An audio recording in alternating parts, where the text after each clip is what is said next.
그래서 4명의 검사 탄핵 소추가 준비되고 있습니다. 민주당의 검찰개혁 TF단장 김용민 의원 모셨습니다. 안녕하십니까? 네, 안녕하십니까? 그리고 이름은 비슷하나 하는 일도 비슷하나 좀 맥이 다른 정치검찰 사건조작 TF의 민영배 의원 모셨습니다. 반갑습니다. 예. 이 두 분이 하는 일이 비슷하죠. 꼭 그렇진 않아요?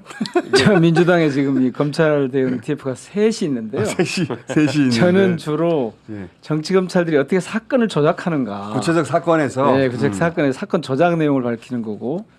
그다음에 검사 범죄 대응 TF가 있어요. 이번에 이제 그 검사들 탄핵 소추 발의한 그 M&A 해야 되는 거 아니에요? M&A를 좀 확인한 겁니다 지금. M&A에서 한 특위 안엔 다 있어요. 그다음에 이제 제도 개혁을 주로 맡는 검찰 개혁 TF. 그 두 번째 말씀드린 건 21대 때부터 있었고, 그다음에 마지막 말씀드린 거고 처음에 말씀드린 건 22대 와서 새로 생긴 건데 너무 복잡해요. 21대 때부터 둘이 하여튼 계속 같이 해온 거예요. 셋 다. 그렇게 생각하시면 됩니다. 맞습니다. 자, 하여튼 이분들이 이 검찰 문제가 나오면은 두 분이 튀어나와가지고 검찰 개혁해야 돼. 저 사람 정치 검찰이 사건 조작하고 있네. 구체적으로 계속 띄우고 계시는데 M&A 좀 해주시고요. 그런데 법사위에서 다음 달에 부지검장이나 지금 검사죠, 차장검사 네. 김영철 검사 탄핵 소추 관련 청문회를 열기로 했다. 이거 설명 좀 해주세요. 이번 달이 됐죠. 이번 달이 됐죠. 8월 이제. 14일 날 하기로 했고요. 그동안 검사 탄핵을 하면 본회의에서 의결해서 헌재에 바로 보내는 것만 그렇게만 생각하셨죠. 예. 그런데 국회법상 탄핵을 발의하면 바로 보내는 방법 말고 법사위에서 탄핵 사유를 조사하는 절차를 거칠 수도 있습니다. 법사위가 그렇게 많은 일을 할 수 있는지 몰랐어요 이때까지. 그렇죠. 21대 때 저희가 이제 민영배 의원이랑 같이 이 아이디어를 냈는데 그때 당시에 법사위원장은 김도욱 위원장이어서 이거 법사위 보내면 못한다. 할 리가 없지. 그래서 22대 때 우리가 법사위를 가져오면 반드시 조사 절차를 거치자라고 저희가 이렇게 기획을 했던 것이고요. 이번에 22대에서 시작하는 겁니다. 자, 그러니까 사실은 탄핵 관련 청문회를 할 수 있는지도 몰랐죠. 예. 아니 저희들은 21대 때부터 알고 있었는데. 일반인들은 몰랐다고요. 그렇죠. 예. 그렇죠. 몰랐는데 이번에 법사위가 이런 일을 할 수 있구나라는 걸 네. 알게 됐죠, 국민들이. 그렇죠. 사실은 검사 탄핵도 되는지 모르는 분들이 훨씬 많았는데 많죠. 그걸 이제 그런 것들을 깨가는 거죠. 저희가 이런 것들을 할 수 있다 국회가 이러면서. 근데 이제 지금 국민의힘에서는 검사들 탄핵하면 안 된다고 네. 엄청 검찰 변호해주고 있잖아요. 그렇죠. 국민의힘도 열심히 검사 탄핵하면 안 된다라고 외치고 있고 실제 검찰도 특히 이원석 검찰총장 같은 경우에는 도대체 공무원 맞는지 싶을 정도로 굉장히 정치적 편향된 발언들을 하고 있어요. 그래도 팽당하더라고. 그렇죠. 그래서 부인 경찰청을 부르려고 하면 팽당하더라고. 그러니까 나중에 정관예우 때문에 후배들한테 잘 보이려고 이러는 건지 어떤지 몰라도 강경 발언들을 쏟아내고 있죠. 자, 그러면은 이번에 4명인데 우선 가장 먼저 거론된 검사가 김영철 검사인데 각각 간단하게 어떤 사유로 탄핵을 추진하고 있는지 알려주십시오. 김영철부터요. 예. 김영철 검사는 다들 이제 뭐 보셨지만 국정농단 사건 있을 때 장시호 씨하고 뒷거래했다. 예. 그리고 그게 이제 자칫하면 당시에 이재용 삼성 부회장이죠. 예. 거기를 갖다 지금은 회장입니다. 지금은 회장이죠. 예. 거기를 모해위증하는 그런 사건에 관련돼 있고요. 첫 번째는 그 다음에 이제 되게 중요한 것이 이건데 그 별건 수사를 해요. 검찰이 수사권이 없는데 별건 수사를 하는 그런 경우가 계속 있었고 지금 요즘 가장 중요한 거는 김건희 여사 봐주기 수사죠. 그러니까 도이치모터스. 예, 도이치모터스 명품백 이런 걸 특히 도이치모터스죠. 이거를 수사를 해야 되는데 검사가 수사를 안 해버리면 그러니까 지금 검사들이 갖고 있는 기소권, 수사권 중에 그 두 가지를 다 지금 다 직무유기한 거죠. 이런 게 이제 되게 커요. 특히 그 코바나 컨텐츠의 대기업 협찬 사건 이런 거는 챙겨봐야 되는데 그걸 협찬 사건도 털어준 분입니까 이분이? 예, 그렇죠. 그래서 이 경우는 그냥 넘어갈 수가 없는 누가 봐도 이거 그냥 넘어갈 수 없는 분이어서 1순위로 지금 한 거죠. 앞으로 자. 쭉 할 건데 참고로 명품백은 김영철 검사 이번에는 관련이 아니죠. 없었고 명품 백은 아니고. 네. 강백신 차장검사는 어떤 케이스입니까?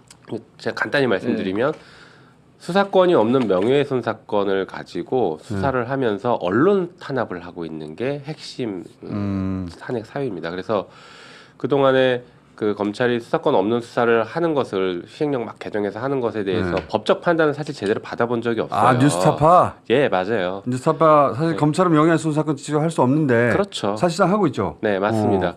그래서 그 사건에 대해서 두 가지 쟁점인 건데 수사권이 없는데 한다라는 첫 번째 쟁점이고 또 하나는 언론을 탄압한다. 그것을 그렇지. 통해서 이 정권과 함께 언론을 탄압한다. 불법적으로. 라는 것이 쟁점입니다. 두 가지 쟁점으로 저희가 탄핵 사유를 삼은 겁니다. 이거는 이제 그 아주 짧게 얘기하면 사람들은 이렇게 기억하고 있을 거예요.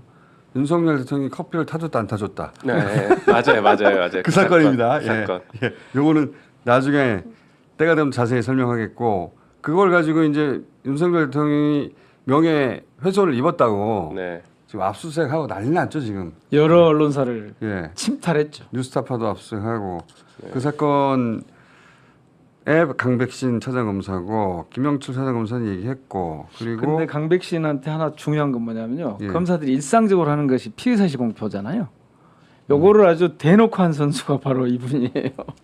자, 박상용 부부장 검사는 이건 대북송 문건이네요. 보니까. 그렇죠. 네. 그거는 이제 저희들이 되게 집중적으로 했던 네, 건데 주동하셨죠. 여기는 가장 중요한 게 지금 공범끼리 분리수사를 하도록 하는 게 기본 원칙이거든요. 그렇죠. 근데 그걸 모았어요. 그래서 네. 이렇게 세미나 세미나를 했다는 했다는 거 아닙니까? 예. 그거. 그 다음에 이제 또 이것도 되게 중요한 건데 검사 출신 변호사를 이 검사가 소개를 해요. 그래서 회유했다. 그렇죠. 그래서 허위 진술을 유도하는 그런 게 있고 그 다음에 이제 실질적으로 자신이 모해 위증이라고 하죠. 상대방에게 해를 입히기 위해서 이 모의를 하는 요거를 거짓말을 시킨 거죠. 그렇죠. 거짓말을 강요하는 거죠. 그런 것도 있고요. 그리고 이제 김용철, 방용철을 김성태, 방용철을 그 과정에서 이제 봐주는 거예요. 예를 들면 뭐 외국환 관리법이나 무슨 이런 것들을 국가보안법도 국가보안법 이런 걸 그냥 봐주는 거예요. 그 대가로 이재명에게 보고했고 이재명이 알고 있었다 이런 내용을 이제 허위로 이제 만들어내는 거예요. 위증하도록 만들었다라는 그렇죠. 의혹인 거죠 지금. 예, 예. 그런 것들이죠. 엄희준 이분은 오래된 분인데 네, 뭐 이분은 한명숙 맞습니다. 총리건 한명숙 예. 총리 사건에 똑같이 이제 모해 위증 부분인데 여기가 오리지널이라고 봐야 되겠죠. 그렇죠, 이제. 가장 유명한 사건이죠 여기가. 네. 지금 이제 저희가 말씀드리는 오래됐고. 거는 다 이제 그 의혹들입니다. 아마 저희가 혹시 표현을 단정적으로 했다라고 이해하지 마시고 다 의혹들 이제 청구서에 그래서 있는 청문회 것들인데 열어가지고 따져보고 맞습니다. 하도 그쪽에서 이제 검사들이 고소 고발하고 하니까 따져보고. 하나 말씀드리는 거고요. 일단은 어미준 같은 경우에는 말씀하신 것처럼 최초에 우리가 잘 알고 있는 예. 그 대표적인 사건 조작 의혹 사건이에요. 그래서 이 사건이 사실은 문재인 정부 때 이문정 검사가 감찰을 통해서 굉장히 많이 조사를 했습니다. 예.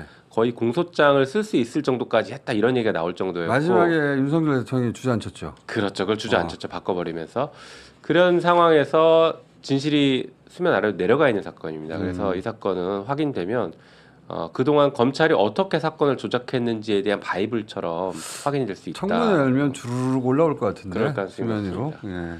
자, 그래서 사실 검사 탄핵이 무슨 하면 나라가 망할 것처럼 얘기하는데 다른 나라 보니까 잘만 하더라고요 검사 탄핵. 많이 하고 있죠. 일상적으로 많이 하던데 네. 공무원이 문제가 있으면은 당연히 네, 그 징계 절차가 있어야 되잖아요. 맞습니다. 특히 선출직 공무원과 그 임명직 공무원은 구별해야 돼요. 선출직 공무원에 대한 탄핵 우리가 대통령 탄핵하니까 너무 큰 것처럼 느껴져서 탄핵 자체에 대한 부담감이 있는데 임명직 공무원들 중에 특별히 좀 신분을 보장하자 하는 사람들이 탄핵으로 파면하도록 되어 있어서 그 절차나 정도는 똑같다 이렇게 보시면 됩니다. 일반 공무원 파면하는 거랑 똑같다고 보시면 일반 됩니다. 공무원들은 얼마나 많이 탄핵이라는 이름이 붙지 않았을 뿐 얼마나 많이 징계받습니까? 그럼요. 굉장히 많이 받죠. 검찰은 안 받아요. 네.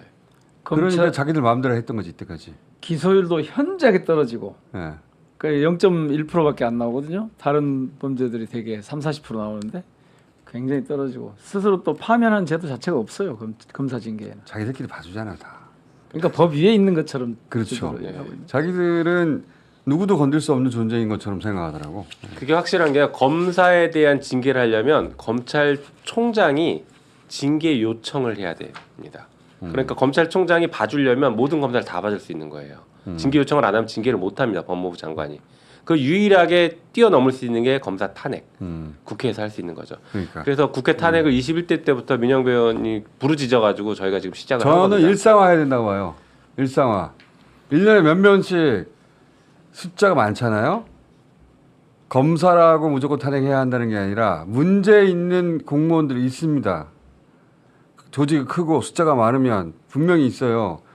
탄핵이 쉽게 돼야 된다고 봐요. 저는. 그래서 사실은 국회 제도 중에 하나 바꿔야 될 게 지금 검사 탄핵을 하는데도 100명이 발의를 해야 돼요. 맞아요. 의원 300명 중에 100명이. 그리고 이걸 법안 발의하고 비슷하게 10명 내지는 20명 정도로 완화해서 지금 말씀하신 일상적으로가 아니라 실제로 문제가 있으면 언제든지 탄핵 대상이 될 수 있다. 당연하죠. 공무원일 그렇게 바꿔줘야 뿐인데. 그럼요. 네, 공무원일 뿐인데 문제가 있으면 탄핵할 수 있어야 되는데 이런 얘기만 나와도 팍 떨면서 어떻게 감히 우리를 신상 건드냐고. 불가침한 존재. 그러니까 자기들 공무원일 뿐인데 무슨 네. 정말 거기다 대고 여당도 변호하고 있고요. 여당은 이제 예전에는 검찰을 정권의 앞잡이라고 그랬는데 네. 여당이 정권의 앞잡이에요. 지금. 지금 정권의 앞잡이 아니라 검찰의 앞잡이에요. 검찰이 앞잡이죠. 네. 검찰이 하자는 대로. 그러니까 지금 여당은 서초동에 있다니까요. 여의도에 없습니다. 여당은. 관계가 역전돼가지고 보니까 검찰을 위해서 국회의원들이 열심히 얘기를 하더라고. 네. 검찰 정권이니까요. 그러니까. 자. 8월 14일부터 시작한다고요? 네.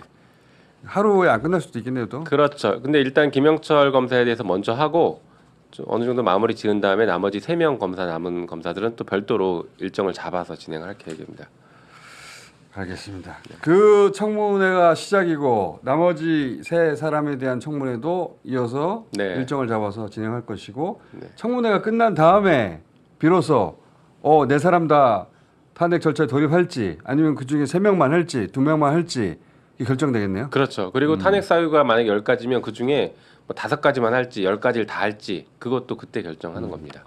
그때 다시 모시겠습니다. 안녕히 들어가십시오. 네. 근데 이제 한 가지 좀 꼭 말씀드리고 가야 될 건 자꾸 이걸 이재명 방탄 얘기 하잖아요. 무슨 상관이에요, 그게? 무슨 상관이냐고요, 진짜로. 네. 사실은 한 총리 당시 건을 얘기하는데 그리고 네. 넷 중에 한 사람 박상용 검사만 해당이 되거든요. 그 그 길게 얘기하실 사건이죠. 필요가 없어요, 네. 의원님. 예. 그 말을 하는 사람들은 의원님이 말한다고 설득되지 않고요. 그리고 그렇게 생각하지 않는 사람은 그냥 말 안 그렇게 해도 말 안 해도 다 알고 계시고. 있기 때문에 자 김영민 의원, 민영배 의원이었습니다. 감사합니다. 감사합니다.